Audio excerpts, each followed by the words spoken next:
Voici le Parlement régional de la Catalogne. Nous sommes ici au centre de Barcelone. C'est donc ce bâtiment qui concentre toutes les questions, toutes les interrogations, toutes les tensions depuis des semaines. Pas seulement au sein de l'Espagne, au sein de l'Union européenne aussi. Une situation de crise depuis que les élus qui y siègent avec à sa tête Carles Puigdemont ont annoncé leur intention de se séparer de l'Espagne.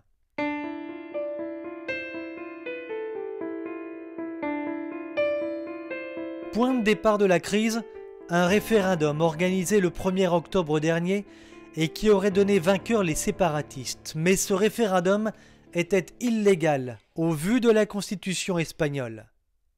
Que veulent donc les séparatistes? La Catalogne, comme plusieurs autres régions, bénéficie d'une certaine autonomie en matière de santé, d'éducation, de police par exemple. Mais Puigdemont et ses élus en veulent plus, manifestement. Lui et ses acolytes jouent très gros, car cette question autour de l'indépendance est en train de fractionner l'ensemble de cette région. Bueno, la independencia en Cataluña viene como consecuencia de un maltrato de hace muchos años de España hacia lo que es catalán. Le problème de l'indépendance de la Catalogne est la conséquence d'un vieux malaise de plusieurs années avec l'Espagne, nous dit ce monsieur. Mais la solution à ce malaise n'est pas l'indépendance. Yo no estoy de acuerdo en la independencia. Je ne suis pas d'accord avec l'indépendance, car la situation économique n'est bonne ni pour l'Espagne, ni pour la Catalogne, ni même pour l'Europe. Bueno, yo soy independentista, soy catalana. Cette femme nous dit qu'elle est indépendantiste. Je suis catalane, dit-elle. Je n'ai jamais été radicale, mais la position adoptée par le gouvernement espagnol lors des derniers événements a été beaucoup trop radicale.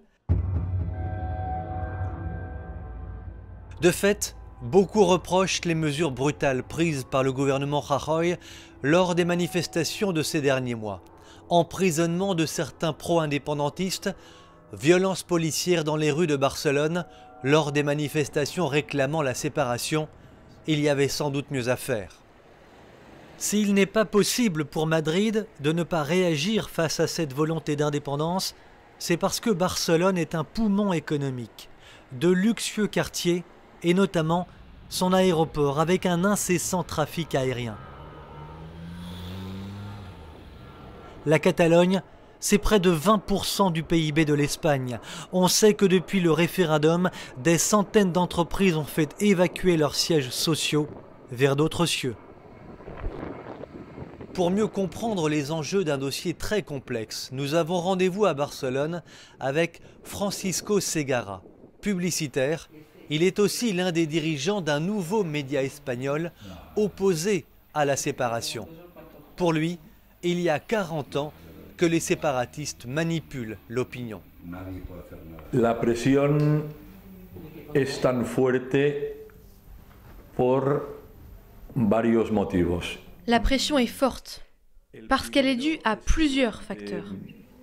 Casi 40 años ha habido un dominio de áreas tan importantes como la educación.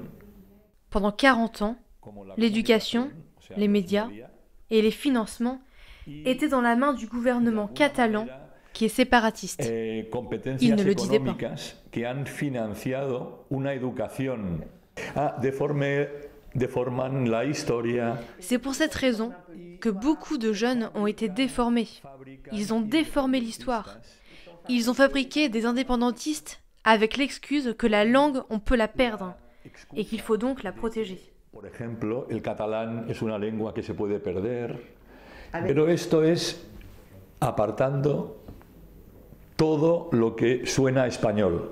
Ils ont écarté tout ce qui était espagnol. Les personnes qui ne sont pas séparatistes, on a permis que finalement, il y a plutôt dans la société catalane, on parle catalan, on parle espagnol, mais bon, il y a pas mal de personnes qui te regardent un peu comme ça parce que tu ne parles pas le catalan. Moi, je le parle, mais je préfère parler espagnol parce que c'est la langue de ma mère, donc je parle espagnol. Mais on a la culture, on a toute la littérature, on a plein de choses catalanes. Donc c'est l'autonomie la plus large de l'État espagnol. Alors pourquoi il faut arriver à une telle situation? Avant de quitter Francisco Segarra et les bureaux de son média, nous lui avons demandé s'il était très inquiet de ce qui se passe actuellement dans cette région d'Espagne. Écoutez sa réponse, elle est stupéfiante. Sí, porque lo que se ha visto. Oui, la situation est difficile. Et le gouvernement espagnol a été obligé par Bruxelles, l'OTAN et Washington de solutionner ce dossier afin d'éviter qu'il existe une Catalogne proche de la Russie et de la Chine. Y no permitir que se cree una Cataluña próxima a Rusia o China. Sí, puedo confirmar. Je peux d'ailleurs confirmer qu'il y a eu plusieurs contacts entre Vladimir Poutine et Puigdemont ces dernières semaines.